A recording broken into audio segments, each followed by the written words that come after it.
It's amazing where I would go wherever I set course records, that's where I'd be. I used to shoot pool really well when I had a great buzz going.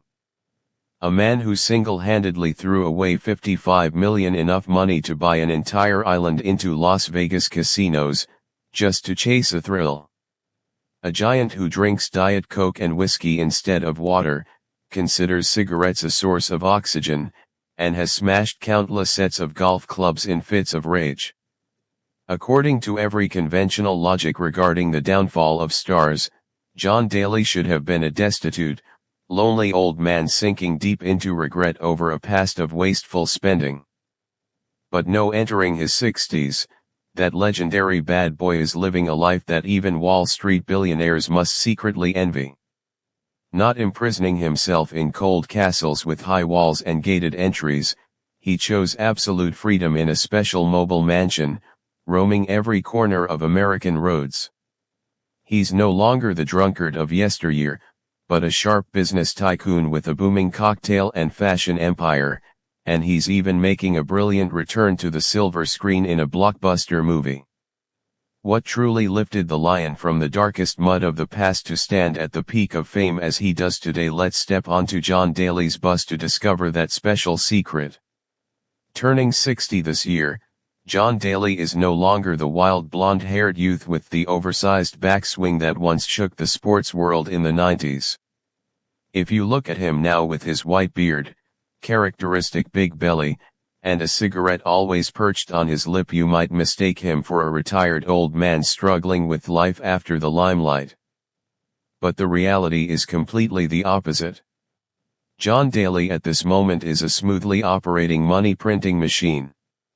A sharp businessman hidden behind a disheveled and devil-may-care appearance. He doesn't possess shiny trophies that are polished every day.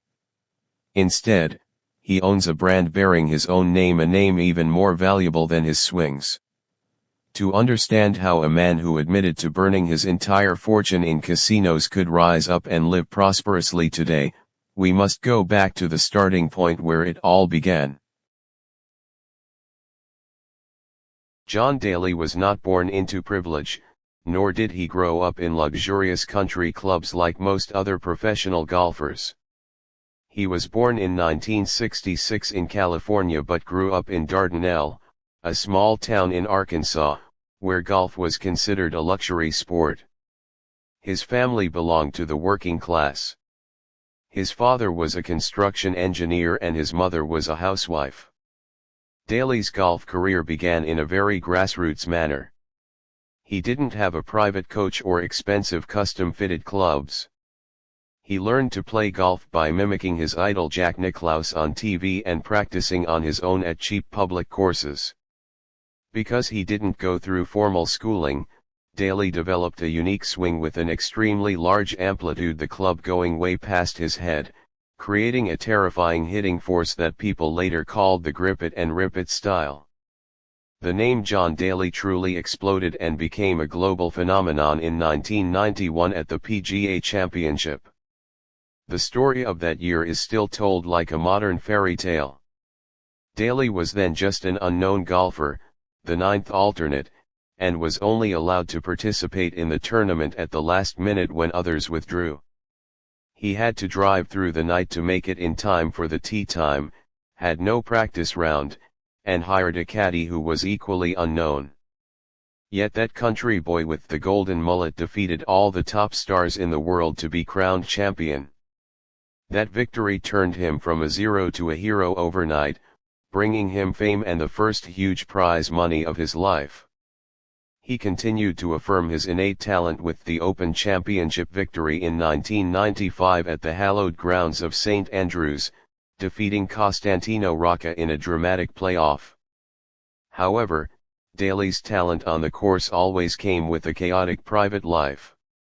In terms of income from golf, he earned over $10 million in prize money from official tournaments throughout his career, not a small number, but a drop in the bucket compared to his spending speed. Daly was a gambling addict in the literal sense. He once publicly admitted in his autobiography that he had incinerated about $55 to $57 million in casinos. There were nights after receiving a championship check worth hundreds of thousands of dollars when he drove straight to Las Vegas and burned all that money at the blackjack table in just a few hours. There was a period when people thought John Daly was bankrupt, destitute, and would end his life in poverty. But the strange thing is that John Daly never truly died financially. On the contrary, the older he gets, the better he becomes at making money. His current wealth does not come from playing golf but from the business of his personal brand. He realized that the American public loved him not because he was a perfect athlete but because he was a flawed, authentic, and relatable human being. He's the representative of the common working class, those who like to drink beer, eat barbecue, and live liberally. Grasping this psychology, Daly turned himself into a brand. His biggest source of income today comes from brand licensing contracts. Most notable is the Loudmouth golf clothing line. The long pants with floral, colorful, and gaudy patterns that Daly wears every time he goes on the course have become an icon. He's not just a model, he's a shareholder and the soul of this brand. Anyone who wants to stand out on the golf course seeks to buy John Daly style pants, and every pair sold puts money in his pocket. Besides fashion, Daly also entered the beverage sector. Everyone knows the famous cocktail named John Daly. He wisely partnered to produce the canned Good Boy vodka line and teas bearing his name. This product sells like hotcakes at supermarkets across America thanks to his folksy image. Additionally, he owns the John Daly Steakhouse chain, serving large steaks true to his taste. Most recently, he signed a representation contract with the golf club company Crank Golf, specializing in drivers for long hitters, and participated in the Cameo platform, where fans pay to receive video greetings from him. Just recording birthday wish videos for fans brings him hundreds of thousands of dollars each year. If you type John Daly's name into Google Maps to find his home address, you likely won't find a fixed castle with gold-plated iron gates or fortified security fences like other sports stars. Instead, his most accurate address is often found on a license plate. In his 60s, when most successful men want to settle down in a large villa, John Daly chose the life of a modern nomad. His most expensive, most comfortable, and most beloved home is not on the ground but rolls on 6 giant rubber tires along the highways of America. He calls it the bus, but in reality, it's a luxury mobile supervilla by Prevost, the most expensive recreational vehicle line in the world. This vehicle has an estimated value of $1.5 to $2 million, depending on the custom-made interior details. For Daly, this is not a means of transportation but his main residence. Inside that shiny metal shell is a lavish living space that would overwhelm anyone who steps aboard. The floor is paved with marble or precious wood instead of ordinary carpet. The seats are upholstered in premium leather, soft and smooth like first-class seats on an airplane. The vehicle can expand its area to both sides whenever it parks, creating a spacious living room enough for him to host small parties with friends. The reason Daly chooses to live on the bus instead of in 5-star hotels is very simple and practical. He hates the feeling of lugging suitcases in and out of hotel lobbies, hates sleeping on strange beds that thousands of others have lain on, and hates the invisible bacteria in public places. On his Prevost, he has his familiar pillow, his own bedding, and a space that belongs entirely to him. The vehicle is fully equipped like a high-end apartment, a kitchen with a large refrigerator filled with his favorite drinks, usually Diet Coke and chocolate milk, a microwave, induction stovetop, and coffee maker. In the back is the master bedroom with a king-size bed, a 4K flat-screen TV connected to satellite so he doesn't miss any football games, and a spacious shower bathroom with strong water pressure just the way he likes it. This vehicle allows Daly to park right at the parking lot of the golf course where he competes. While other golfers have to wake up early and catch a taxi or shuttle from the hotel to the practice range, Daly just needs to step down the bus stairs, light a cigarette, and he's right at the starting line. However, John Daly is not completely homeless. When not roaming on tours, he returns to his base in Dardanelle, Arkansas. This is what he calls home in the traditional sense. This property is located near the Lion's Den Golf Club, a golf course owned and operated by himself. The house in Arkansas doesn't bear the flashy, magnificent Hollywood style but carries a bold country, rustic, and cozy quality, reflecting his southern roots. The house sits on a spacious campus looking straight out onto a calm lake. This is where Daly seeks silence after the noise of the crowds. The interior of the house is quite cluttered but full of memories. It's where he keeps things that cannot be carried on the bus, from old sets of golf clubs and family photos to gifts sent by fans. If you step into John Daly's living room or private entertainment area, you won't find glass cabinets displaying hundreds of expensive Swiss watches or confusing abstract oil paintings that the super-rich often race to collect to show class. John Daly is not someone who likes fake sophistication or shiny jewelry just for show. His most precious, most passionate collection with the greatest spiritual value to him is his guitars. John Daly loves music, sometimes he even loves it more than golf. In the music room at his private home in Arkansas, he reserves the most honored positions to hang dozens of guitars of all kinds, from stylish electric guitars to rustic acoustic guitars. These are not guitars bought at a normal instrument store. Most of them are limited editions or unique gifts. You'll see vintage Sunburst Gibson Les Pauls, legendary Fender Stratocasters, and expensive Martin acoustic guitars with warm tones. The value of this collection lies in their provenance. John Daly has extremely close relationships with many top rock and country music stars in America.